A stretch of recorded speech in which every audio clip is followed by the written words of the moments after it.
How you guys doing today? It's Anthony Ganji. Welcome to another episode of Tear Talk. Guys, today we're going to talk about misplaced trust.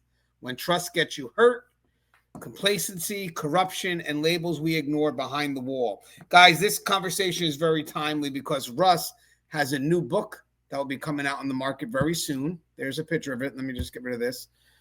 It's going to be about killing complacency. Russ will be our guest today, so he'll give you a breakdown of what the book's about. And I thought today what we could do is, in an effort to kind of touch on the topic of complacency, we're going to talk about misplaced trust. Basically, when we put trust in maybe the routine, when we put trust in procedures, how that can also lead us to be vulnerable. And misplaced trust is definitely a form of complacency. And that's something that, again, that we are going to explore. And guys, if you get a chance, guys, don't forget, I got a bunch of books on the market. If you look up Anthony Ganji and go right through Amazon, you'll see we have a lot of good ebooks, rookies, for supervisors, for civilians, for medical staff. I mean, we really cover a lot, and I put those out there in those books, even for management. And then I also got books that are released on Blue 360 Media. I would advise you get these books because they will definitely help you in your career. I got a great message today, which was pretty good. A gentleman wrote down, I have followed you for years now. I finally made major with the Florida Department of Corrections. I'm at Santa Rosa, and thank you for addressing issues, thoughts, and perspectives. Pretty cool to be a part of that person's successful journey. All right, let me get Russ. What up, Russ? Anthony, how's it going, sir? Good. Hey, Russ, you mind introducing yourself to our audience, please? Yes, my name is Russ Hamilton. I am a former and retired sergeant from the California Department of Corrections and Rehabilitation. I am also a former senior juvenile correctional officer. I currently work for a private company that does reentry and rehabilitation work at a local county probation department and a local county jail where I am a case manager. I am also the founder of Keepers of Chaos. That's chaos with a K. And that's on Facebook, and we're dedicated to the brave men and women who work in all of corrections everywhere, and as well as anyone who works in corrections, not just the badged ones. And we provide mentorship content training and camaraderie for everyone. Come on by there. We'd love to have you. And that's pretty much it for me, except to say, yeah, I think that's pretty much everything. Well, we got your book coming on the market, right, Russ? I just showed a little bit of the front and back cover there. There it is, right? It's called Killing Complacency, Tactical Awareness for Correctional Professionals by Russ Hamilton. Essential Strategies to Prevail in the High-Threat Environment of Modern Corrections. Absolutely. This is a subject that I've thought about and dealt with for my entire career. It's something that I think always needed to be addressed. A lot of people would lay the blame at complacency's door, if you will, but it seems like no one ever bothered to define it. No one ever bothered to look at the root causes of it. No one bothered to, call it out and to try and actually come up with things that you can do to work against it. And so, it's just been a real journey to try and, bring this forward. And I've discussed this before. I've done videos on it, and everything just kind of coalesced, and it really came together. And I had a lot of very serious setbacks, but I think the setbacks really, actually helped in the end. I had to go in and rewrite things that were accidentally destroyed. But the one thing that I'll say about this is I really work to try and intersperse, my personal experiences inside a framework that defines what complacency is, a framework that shows where its root causes are, and then comes up with solutions that can actually be applied. And then on top of all of that, not only does it teach you about those things inside of complacency, there's a framework inside the book that allows you to teach it back. And these were the FTO training points that come at most of the end of all of the chapters that are in there. And then after all of that is done in the book, the last 4 chapters are dedicated towards what I call in there autopsies of critical incidents. And those 4 critical incidents, working from back to front in this case, is the escape at Dannemora, the death of Deputy John Durham, the incident at Maury in Arizona, which is the longest hostage ordeal in the United States ever. And then last but not least, the Texas 7, also the Connolly escape is what it's called. And so I take and I look at those 4 incidents through a lens of where did complacency take place, and it identifies, it shows what it is, and then once again gives field training officers bullet points that they can use to teach this back. Because this is a book that I believe, has the potential for perhaps saving someone's life. And so that's why I did it. It's also going to come out as an ebook. I think that I'll have the ebook and it done at the exact same time. I'm just waiting on the proofs for the printed one right now.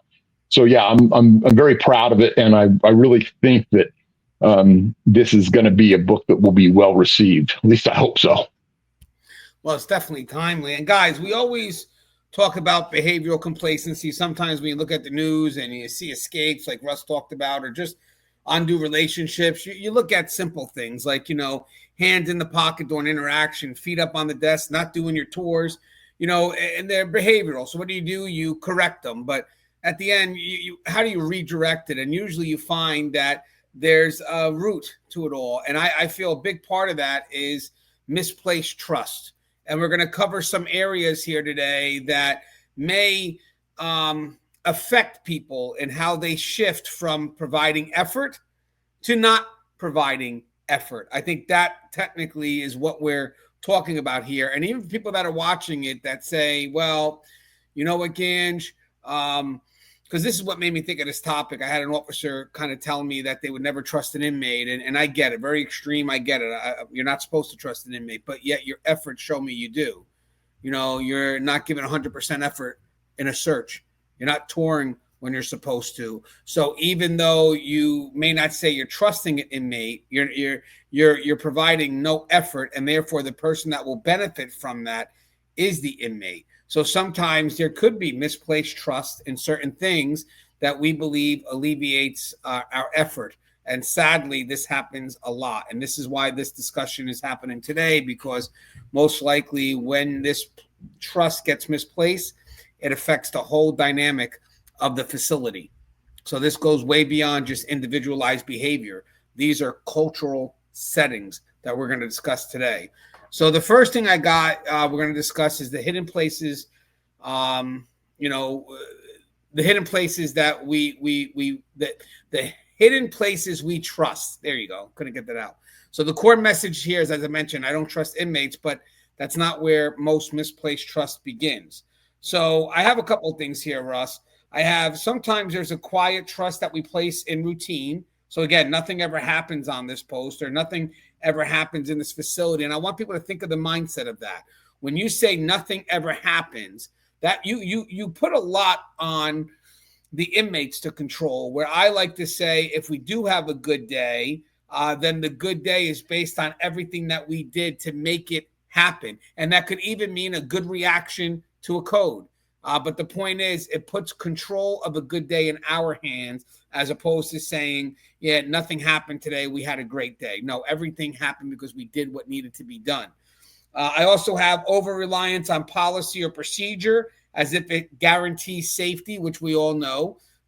They're written there. They're supposed to give us some level to begin from, but sometimes they are not the catch-all, and we have to kind of move in real time. So, we are the ones in the floor that have to adapt and adjust. And if we become so blinded by procedure and really truly think that that's the catch-all, then we will find ourselves a step behind the inmates every day of the week. And sometimes I see that with supervisors and management a little bit when everything falls into what did policy say? What did policy say?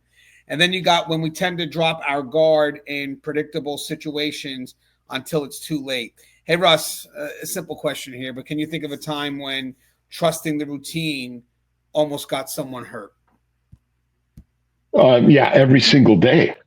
The idea that you trust the routine, the idea that you trust policy, the idea that you trust procedure just means that you are substituting what happens on a piece of paper for your own judgment, your own intuition, your own investigative abilities, and it just kind of like is a way to take you out of the equation. You're no longer putting your own rational faculty to the task of bringing safety and security to bear. And so you've just kind of abandoned it for the judgment of someone else who wrote that paper, however many years ago, however long it's been going on. And you're just doing this in a perfunctory fashion where, checking the boxes off matters more than actually applying it and doing the things that a good correctional officer ought to know that he or she needs to do. Yeah, and I also want to mention sometimes when we put more weight on an outcome as opposed to the effort, we tend to not take as serious as we should the effort that's needed. So if I'm working at a facility where, pretty much nothing happens, and we kind of lean into that outcome, then we may start providing less effort because what's the sense? Nothing happens anyway. Or if I'm searching and 1 million times I don't find nothing, so eventually I start to lessen my efforts because what the heck, I'm not going to find anything anyway. Well, the problem is people are going to see that you're not putting the effort in, and now they start they start working around that. Inmates will, and they see that as a vulnerability. So now your effort no longer keeps them on their toes. I don't care what the outcome is. You have to keep on putting that 100% effort. Now, Russ, I have another question, but I want to break down something for us to explore here. So it says, why do you think staff trust policy procedure more than their own judgment sometimes? And I have some caveats here I want to explore real quick because, again, when I was having this discussion, the next question is, well, why do we trust into it? Now, again, I just told you a few things. We may get blinded by the outcome, but there are some other areas that I thought are worth mentioning. So one is you do have people that trust into it or lean into policy procedure so heavily or routine, but more so policy procedures because they fear accountability. So policy offers protection, and obviously judgment or discretion invites scrutiny. So I mean, hey, if I make a mistake, that wasn't my decision. That was written in black and white. So I could put my hands up on that. You also have lack of confidence or experience. So you can see rookies or people that are burned out who just lean on rules for safety. And let me explain why I'm talking about people that are burned out. Now, people that are burned out, for me, burnout staff come from people that are passionate, that work hard in this profession, but they don't feel the reward of the profession given back. And that's a worry for us in management. That's a worry for us as supervisors because you have to keep those individuals engaged. So burnout usually comes when someone's given too much and they don't get nothing in return. So the reason why I put burnout for lack of confidence or experience is because for some burned out staff, it's not emotional detachment yet. It's emotional exhaustion from just decision fatigue. They've made so many calls over the years that they stop trusting their own discretion. So they fall back on the safety of just following the rules. I had that. I sometimes I work in a very active facility right now and I'm making a lot of decisions. And sometimes I'm just tired, but that doesn't stop the decisions from coming. And I start to realize that maybe my decisions are a bit more efficient, but they're not the best. And then I start to maybe let me go seek help somewhere else because I'm going through some decision fatigue right now. I guess from making 100 decisions today that I may not have that emotional energy I need or that mental energy I need to make another decision. And then I have the cultural conditioning. So again, this is just follow orders. And that's often a message when you deal with people that are kind of authority and compliance. And then I have the emotional detachment. So that's, again, the other side of burnout, where burnout makes policy a shield from emotional labor. So basically, there's no more engagement from the staff. So now it's more of just going through the motions, and then what policy and procedure says, I'm just going to follow that. I want to add a note on that. And this is about this for the burnout part, the second part. This is about avoidance based on dependence of policy. So here, the staff aren't just tired, they're emotionally checked out. They don't want to engage, connect, or invest anymore, and that's very dangerous for us if we allow ourselves to do that. Policy becomes a wall to hide behind. It prevents emotional entanglement or the discomfort of empathy. And these officers aren't trying to make the best decision. They're trying to make the fastest, safest, and Russ will explain safety in the context I'm trying to put it out here, and one that demands nothing extra from them. That's kind of what the context is. And misunderstanding the policy's role, and that's understanding that policy or procedure, it's foundational, but it's not a substitution for thinking. Russ, what's your thoughts on all that? There's a lot there. So yeah, in hearkening back to, you're talking about from their viewpoint making the safest decision. The safest decision for them is the one that involves the least amount of exposure and the best defensible position from them, not being sanctioned, disciplined, or losing their job. And so that is the type of safety that doesn't even apply at all to public safety, to institutional safety, or to the safety and security of your fellow officers or even the inmates. So that is very problematic. What that type of officer at that moment in his life or career, whatever you want to call it, is going on is he is, letting policy and procedure supplant his own rational faculty, and he's just not bringing anything to the game. He is just, he's just checked out of it, in essence. So he's reliant upon that to give him the safety that he needs. Now, going back to just a little bit more of that is, there's just a situation here where by filling out the check boxes, by doing all of those things, they only have to show up. I think you're really spot on about, being exhausted from the decision-making process and just falling back on that as a way to try and catch your breath. And I understand that. And, but, we can't sanction that. We can't put ourselves into a position and say, well, it's okay because this person is burned out now, because so much rides on our day-to-day decision. And so policy and procedure, as valuable as they are, they can actually impinge upon themselves, or at least what their goal is, which is safety and security of the public, safety and security of personnel, and safety and security of inmates. And so when that happens, we know that we are not meeting what our duty, which is more important than what policy and procedure is. When we're failing at our duty, we are failing at our base level, if that makes sense. No, yes, it does. Now, guys, the next thing I have is when title blinds us. The core message for this is a badge, a rank, or a role can mislead us more than an inmate ever could. We always talk about label. Label to me is very important. Inmate's an inmate. I want to be very careful that people always remember who they're dealing with.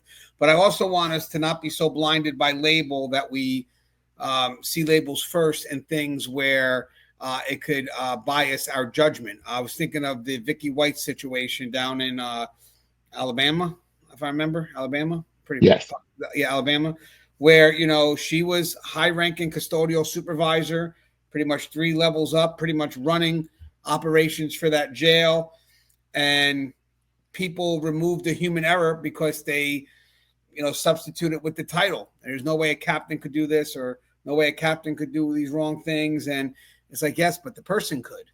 The person wearing the title could. So sometimes we put so much faith in the title that we may not realize that we're being played. And I have a couple of areas that I want to explore on this, because this is extremely important, because there have been times where someone has been able to use that title to their advantage, and that advantage wouldn't be what we want in that trusted position. Sometimes I have a couple of things here. When we talked about Vicky White, but just in general, I was taking some comments through the internet, whatever, and I was talking about rank. And have you ever, been duped by rank, to the point where you don't second guess them. And some quotes I got, I can't believe it was him. He's a captain or a chaplain or a 20-year vet. So think about that. 20-year vet, captain, chaplain. Okay, but they're still human. Again, they still have to go through the same security protocols that we have to go through. A warden is coming up to the gate and doesn't show their ID. Do we let them in? No. I need to see your ID, just like anybody else. Or they're going through the metal detector. Do we not pat them down because they're the warden? No, we pat them down because they're still human. Because, again, people face different pressures too. He may be a warden right now, but one day pressure could hit him. And then one day when he's going to a compound, he's being defined by the pressures and winds up doing something stupid. And the funny thing is, when we do not follow protocol, well, we're going to be in trouble regardless of what that person's title is. So I want people to realize that, if you want to say, well, I couldn't stop him because that was the warden. No, you could. And it was your job to. We talked about how titles and reputations make us ignore red flags because, you're looking at that first. So again, we talked about captain, chaplain, 20-year vet. Wow, I couldn't believe somebody with 20 years would do something this foolish. Why not? They could.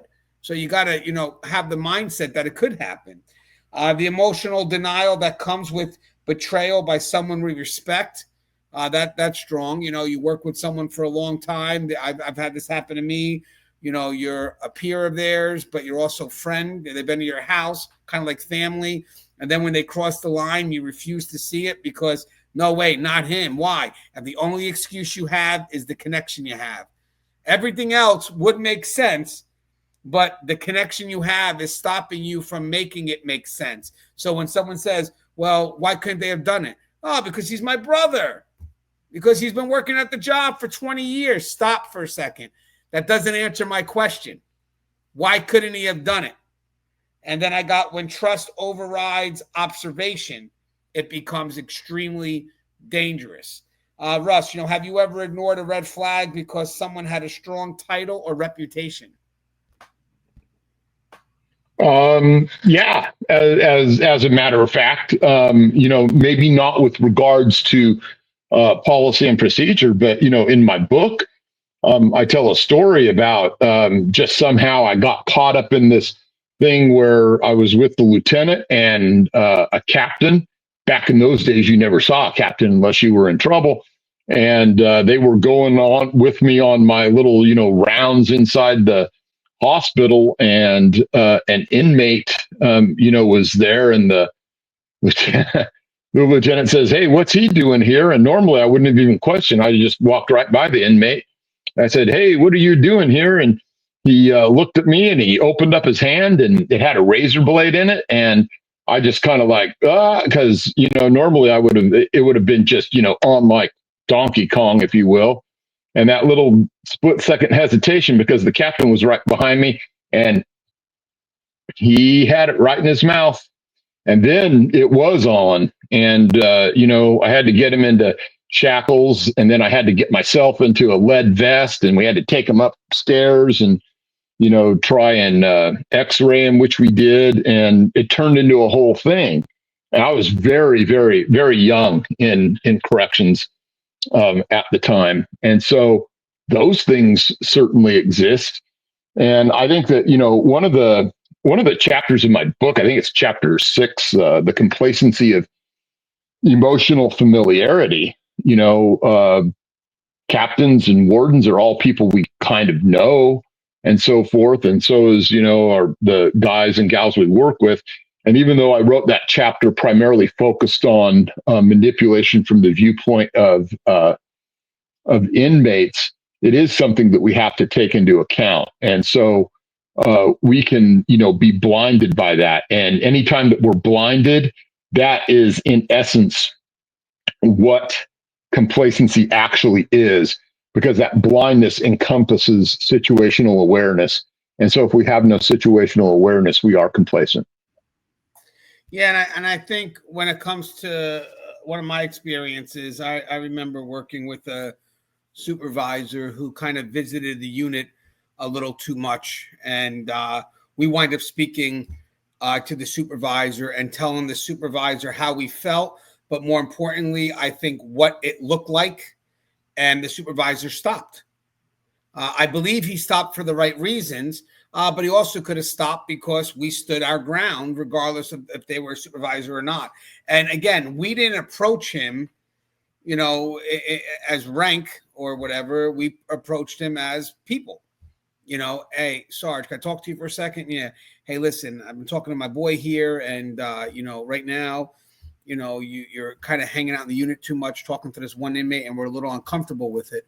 And also we're putting you in the logbook each and every time. So you just, may want to be wary of how many times you're visiting this unit. And again, it sucks, but that's your job. Your job is to, police each other. And that doesn't matter. The rank doesn't matter. And that's probably the hardest thing that we do in corrections is police each other. And then add to that, police the higher ranks.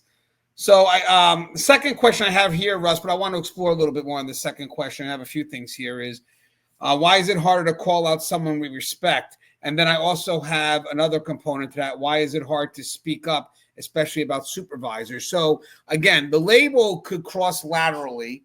So peer, family, friend, whatever it is. But also higher the chain, I think it gets a bit more complicated. Supervisor, frontline supervisor, maybe someone from administrative staff, whatever, up the chain. So a couple of things I have. This is in general. We don't want to damage the relationship. So we have the fear of losing trust or being ostracized. So I know how that feels. I mean, you see someone doing something wrong, you're afraid to corrupt, you're afraid to say something, even if they're being corrupted, because you don't want to lose out on whatever that relationship is. And it's sad to believe that the relationship is so surface that it would be sacrificed if you try to do something to help the individual or to give them a different perspective, or more importantly, tell them how you feel about what they're doing. But again, it happens. Then you also have the power dynamic. So this is more for supervisories, but the power dynamic could make it riskier. Supervisors control your evaluations and career. What's funny about that, and maybe Russ will explore that on your end too. I just want to go through these 5 points, but real quick, sometimes people also use that as an excuse to not do anything. So it's funny because, maybe you would think of it as a justification why it's happening, but later on, after that person does cross the line, and then you want to come back and say, well, I was afraid that they were going to write me up. Now it looks like an excuse, because you had a job to do and you didn't do the job. We assume this is a good one, that they know more, especially rank. We often mistake rank. Rank is often mistaken for wisdom. So sometimes, again, with rank, we may assume that they know more, that they know what they're doing. And this is true. I've seen people, maybe grow in an undue relationship that could have rank, but we may step back. Well, that's the sergeant. The sergeant knows what they're doing. They wouldn't be a sergeant if they didn't. Then you got number 4 is calling it out feels like overstepping. And again, that could be related to a supervisor as well, or even with your peers, a strong relationship. Challenging, in this case for challenging leadership, it could be seen as being disloyal. And I got 2 more here. I got the fear of career consequences, which we talked about. Speaking up can feel like career suicide. And then this is the last part that I thought was important. The culture doesn't make it safe. So respect is often equated with silence. So if you work in a facility where it's like authority and compliance, and if you say something, it's not even a question of curiosity, it's a question of judgment, and you get attacked, well, eventually you stop saying something. But I will say this, that doesn't stop you from doing something when it has to happen. So again, these are things, knowing about it is good, but you got to still be motivated to act. So like if I was to say, hey, I knew this sergeant was doing something wrong, but I didn't want to say nothing because I didn't want to get in trouble. Yeah, okay.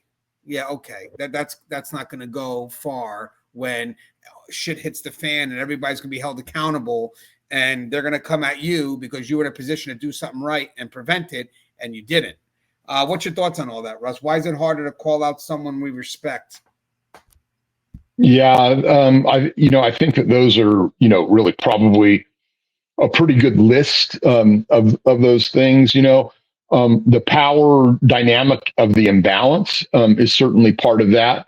We do have a tendency to try and rely on normalcy bias, which takes in a whole lot of that. Well, maybe they're really not doing anything wrong. Well, they know better than me. And you attempt to silence the alarm in your mind by bringing those things up, and not necessarily to other people, but just in your own internal dialogue. That's really what normalcy bias is. And so, with all of those things combined, you're really not earning your pay, in my opinion, because, what we're required to do and what duty says that we'll do is that we will, look for and investigate, charges of all kinds, misbehavior of all kinds, crimes of all kinds, that happen within our sphere of influence. And so sometimes you just have to be, willing to step forward and push things. And I'm not here to tell you that you're going to be okay just because you do that, because you may not be. But that doesn't alleviate you from having the duty to do so. And so, I would just say, you have to be the type of person that knows how to play things smart. You have to know how to document things so that no paper trail can possibly ever disappear.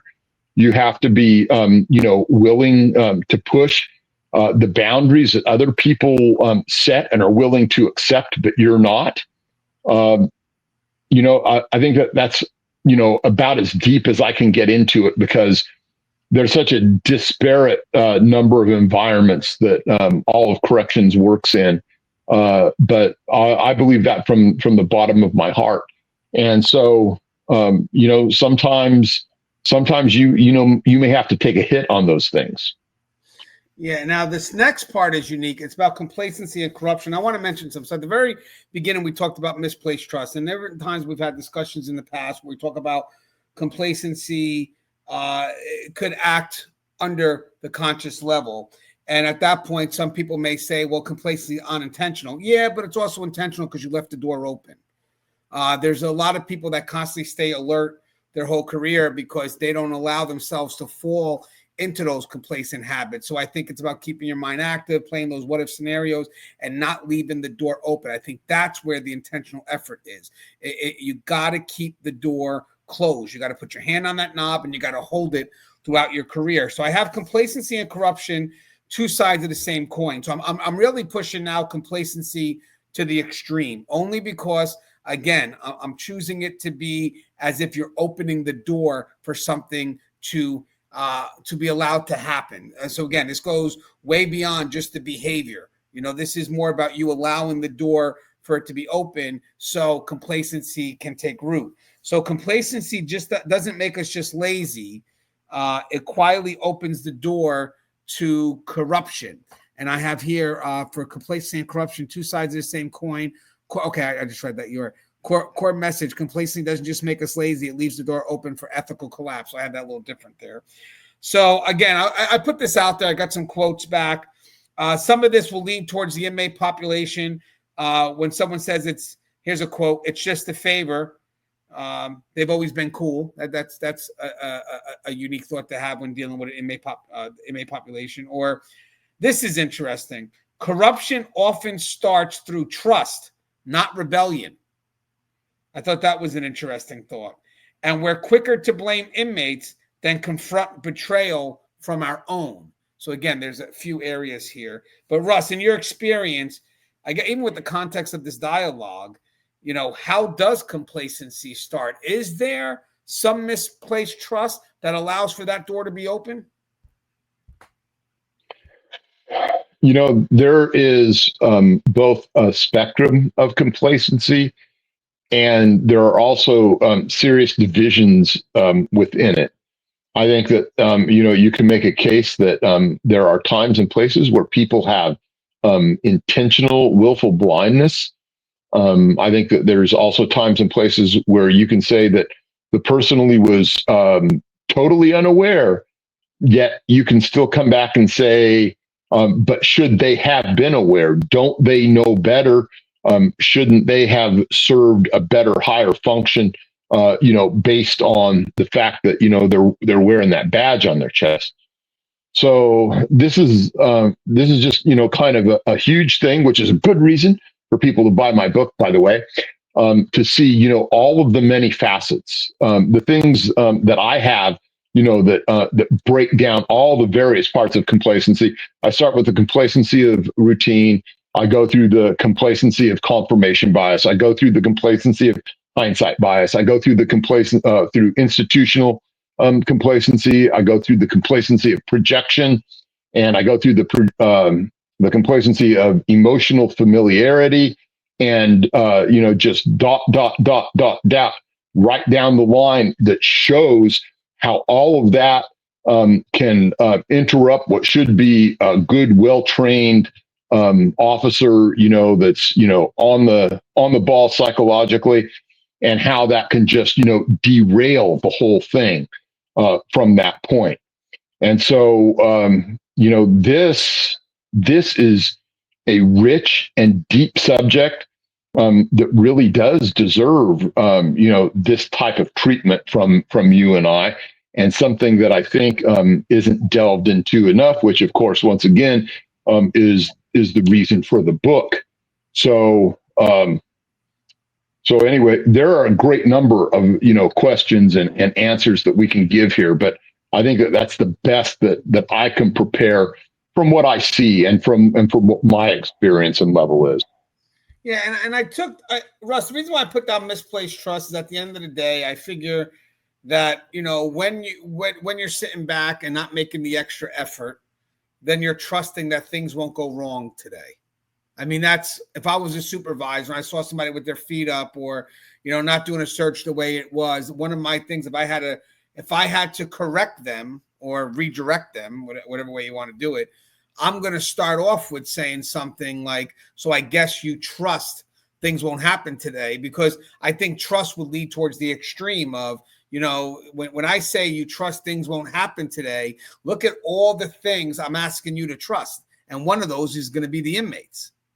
One of those is going to be the inmates. I'm putting them all in. I'm putting it all together. And I think people start to think on how they need to answer that. It's ultimately, I think when you decide to fall or allow that door to be open to be complacent, there is a trust that's provided that ultimately the inmates will benefit from.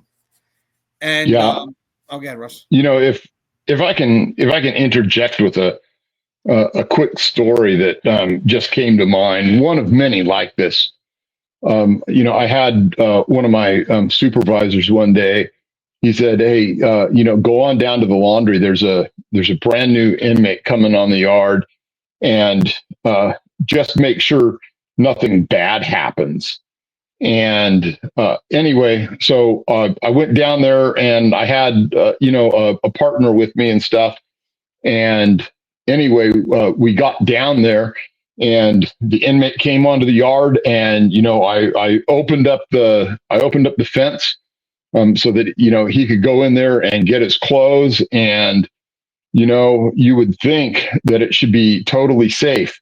And let me tell you right now, there are times where no matter how on the ball you are and how non-complacent you are, things are still going to happen. And this was one of those times, because the instant I opened that fence up, he darted right in there and attacked the inmate that was in there immediately. And the guy that was with me, I managed to hook the guy at as he went past and slow him down, but he was still attacking and got him and everything. But he was like, "Man, I didn't think that guy would do something with us standing there." And when you see that mentality where you assume that your presence is going to stop something, you should be, catching yourself and going, "Hey, wait a minute, does my presence even count?" And that's one of the roots of complacency, is just, the assumption that what's going to happen. And that's part of, the breakdown of hindsight bias, which is, chapter 3 there. So anyway, did that make sense? Did that fit in okay, Anthony? No, yes, of course. And guys, this question we kind of answered in the last part, but there's something I want to add here. I said, why is it so uncomfortable for staff to admit that one of our own crossed the line. We kind of just discussed this in the last segment, but real quick, there's number 6 to me needs to be said. So let me go through these 5 again. And then when I get to number 6, you'll see. So again, it feels like betrayal to the team. So loyalty is equated with silence. We talked about that. Fear of group consequences. We talked about that. So one bad apple leads to more oversight for everyone. That could be true. That's another way of looking at things. Like if I address it, how's it going to affect changes everywhere? We see ourselves in them. That's a little bit more empathetic. So could that be me someday? But I'll be honest with you. You really, that shouldn't be preventing you. If someone's doing something wrong, don't get caught up with that empathy. You better play your role. 4, it threatens group reputation. So protecting the image of the profession. That's interesting. Number 5, we're taught to handle it in-house. Silence becomes the norm. And the last one I think is good when it comes to loyalty. It redefines loyalty. True loyalty is to the mission, not the mistake. I like that. I like that a lot, Russ. True loyalty is to the mission, not to the mistake. So that moves loyalty from being individualized, which could be shifted at any moment, and puts it more grounded with the mission and what you're here to do. And therefore now your loyalty is filtered, and it's a good high filter, and that actually helps you create a better dynamic with the people that you will be working with, and in some cases bringing close. So I like that. I like that. Loyalty to the mission, not the mistake. All right, Russell, let's get to this next part. So this is social pressure versus gut instinct. So staff often silence their gut to preserve harmony, and that silence can be dangerous. Here we often silence our gut to maintain harmony or avoid awkward truths. So again, I put this out to social media. Some of the stuff I got back is, when staff says it's not my place or everyone else trusts them. And then there's the risk of being labeled paranoid, dramatic, or disloyal. And as I discussed before, real loyalty means protecting the integrity of the mission, not enabling bad actors. Hey, Russ, have you ever stayed quiet when something felt off just to avoid drama or isolation? No, and to my detriment on a number of occasions. I'd like to say that what I just said is 100% true. I'm trying to think back, but I ended up out of the frying pan into the fire on a number of occasions because I could not keep my mouth closed. So I'll just say this is that your duty is never to the chain of command. Your duty is never to the department. Your duty is never to your unit. Your duty is to the oath that you took. So when in doubt, look to that oath. I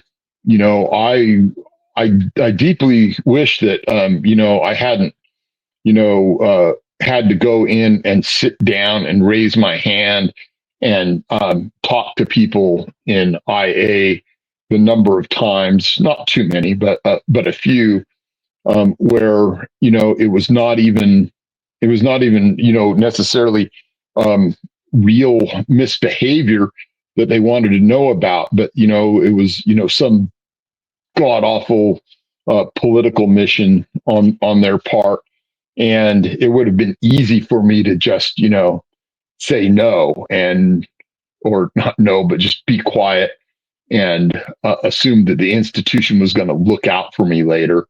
And yet, when it came down to it, and they asked that last question, and I hadn't said anything at that point. And they said, "Is there anything that you'd like to add?" And I said, "There certainly is." And so did my duty regardless of, how much, it may have done me wrong in the end, but still no regrets. I loved my career. I love my department. I think that right now it's woefully misguided. But I still, have hope for all of the things that go on. And I refuse to be, one of these bitter old officers about all of it. And I think I just went on a big tangent, No, it's good. Anthony, but it's what I've got with regard to that question. Yeah, for me, I've seen numerous people that I'll say I trusted that got escorted off, especially in higher positions now. There's just been so many people you interact with daily that you get shocked when they've crossed the line, and sometimes we trap ourselves into replaying the positive moments with those individuals, that we blind ourselves to the possibility that they could have been doing something wrong. And we have to, this may sound harsh to some, but we can't allow ourselves to fall back into that trap of only looking at the good. Because even when we have to stand up and try to defend the individual, we know there's no substance in what we're trying to defend them on. It's just more about the relationship. It has nothing to do with the possibility that they could have crossed the line. Again, you're just too focused on the relationship, and your only answer is it couldn't have been him, or it couldn't have been her, or and why not? Because I know them. Okay, what does that mean? What does that actually mean? You have an idea of who they are. Guys, do we really truly ever know anyone? I mean, not to be cold-hearted, but you really don't. You really don't truly know anyone. Sadly, pressures can make people act totally different. So you never really know how someone's going to be in the moment. So sometimes we get so blinded by who we think they are or who we'd like them to be, that we're afraid to confront them. And to be honest with you, that's also a flaw in itself too, because maybe that's the best way to help them. If you're allowed to, is to confront them before they fall too deep, and let it be another story told on the back end. This is where gut feelings matter. Most people don't want to act on the gut because, well, what am I leaning on? Your experience. Something in you is telling you that that's not right. And if ever you're going to trust somebody, trust yourself and go talk to the individual. And again, if your relationship is so surface that a dialogue like that can kill the relationship, then get rid of the relationship. No relationship should be founded on, something so superficial that one dialogue to correct somebody determines if you guys are going to have a relationship or not. Okay, so I got this too, Russ. How do you define real loyalty in this profession? It's had a couple areas here. Loyalty is like what Russ said, but loyalty is the commitment to protect what matters most, even when it's uncomfortable. So support without enabling. So have someone's back, but don't cover their damage. Doing right over protecting friends. Loyalty to the mission, not the mistake we mentioned. Accountability through trust. Talk to each other, not about each other. That's key. And legacy beyond the shift. Loyalty should outlast a position, a rank, or a post. Bottom line, loyalty isn't about protecting people from consequences. It's about protecting them from becoming someone they're not. And sometimes that's when we're afraid to do something. It's in the preventive measure. And then later on, we'll talk about the individual later on and say, well, we knew this was happening. Yeah, but okay. But you didn't do nothing about it. And that's the cowardly part of most of us fall into. Being part of our brothers and sisters keepers, whatever that is, that's about, being available on the front end when it's a little bit muddy, not when, you want to draw a picture on the back end and how you knew all the time. Okay, last segment I have here, Russ, is about trust smarter, not less. Core message, the answer isn't to distrust everything. It's to trust with discretion, and that should say intent and boundaries. So let me just fix that here, but trust with intent and boundaries. And I want to add a little to this. So I wanted to make sure that we keep things balanced. Sometimes when we have these discussions, people take this as extreme and say, oh, so you're never saying I can trust, so I don't talk to anybody. No, there's always going to be a balance. In corrections, everything's always going to be a balanced scale. So you got to stay alert without becoming jaded or paranoid. You got to create a mindset of healthy skepticism and curiosity. But you also have to challenge, again, our culture could be very silent sometimes. So again, challenging silence in the culture, not just inmate behavior, that matters.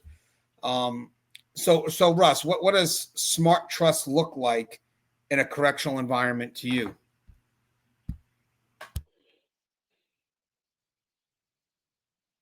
I think that if I can harken back maybe to the words of Ronald Reagan, when he was talking about getting a new SALT treaty with the Soviet Union at that time. I guess I'm showing my age a little bit. And the way that he put it was, with regards to détente and establishing a rapport with the Soviet Union. And he came up with this great term, 3 words: trust, but verify. And so, when we get back to the concept of complacency, complacency is about some type of blindness. It's about not being aware of what's really going on. And we're failing to, verify things, even at the most, basic levels. So when we're talking about, a level of trust with our fellow officers and so forth, that involves trust, but it also involves accountability. I think that the peer-to-peer bond is really truly a beautiful thing, but it only really truly works when we establish accountability for ourselves at a professional level. That requires that everyone at that level do a certain thing, which is to carry out your duties and carry out your oath, not carry out policy, not carry out procedure, but duties and oath. And so that's all that I can really think of with regards to that question, for whatever that's worth. It was good, Russ. That's hit the mark. And then I got I think this helps out a little bit too, Russ. What smart trust looks like. So I got it's very similar to what you just said in one area too. Trust patterns, not promises. So behavior over words. Recognize the environment. This is key. All trust is filtered through situational awareness. That is extremely key because situations do affect people. Like Russ said, verify respectfully. I trust you because I verify. Adapt as needed. Trust can evolve, but it can also be scaled back. And notice red flags even in people you like. Don't let comfort blind you. So the bottom line is smart trust is about being clear-eyed, not cold, and it creates a culture of cautious respect where safety is never sacrificed for convenience. Now, the last part here, Russ, is, so again, this profession demands trust, but it also demands discretion. We can't eliminate risk, but we can train our minds to recognize patterns, challenge what feels off, and support each other without enabling each other's blind spots. Because in this profession, when trust gets you hurt, it's rarely the trust you were aware of. It's the one you never knew you gave. And I think that's powerful. And that's kind of what that open door goes into. You open up the door and this is going to be the end result. Hey, Russ, anything you'd like to say in closing? Yeah, people, I think this is a really good discussion. I think that we're touching in depth on some subjects that are rarely touched. I hope that, this is going to be maybe a springboard for more of these. I think that people are going to find, if they buy my book or whatever, I think they're going to find a rich depth of knowledge, experience, hopefully wisdom, if I dare use that word, inside there. And, maybe this can, really change, how people operate their thinking apparatus, because it really is a much broader subject than even I knew at the time. By the time I was done with this thing, it was, I believe it, 55,000 words. I could be mistaken on that, but I think that's what the final count was at the time. So I hope that people will examine this with their mind, their heart, and their soul, and try and eke out a better situational awareness, so that you don't get caught flat-footed.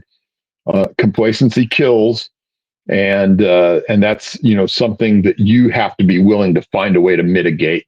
And corrections is definitely in need of this mental check right now. Yeah, and guys, there's no justification that can minimize effort in this job. There's no justification, Oh, I don't like the job. I don't like management. I don't care. There's no justification. Your life, the lives of others, depends on your effort. It just does. So even if management you feel doesn't support you, then keep doing your job still anyway. At the end of the day, your job is to hold them accountable. Make it more challenging for management not to support you.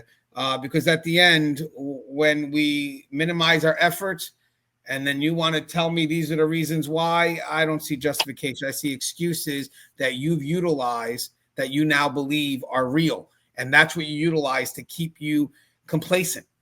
That's how you keep yourself complacent until someone wakes you up and says, hey, that's a bunch of bullshit. You're doing something wrong, and now you're trying to rationalize it, and it's just a bunch of bullshit. At the end of the day, management this or my effort this, you need to provide the effort. That's it. As always, guys, the show is Tier Talk. If you haven't, please subscribe, interact, engage, comment, hit that bell. Bell's going to notify you every time I post a video. Stay safe.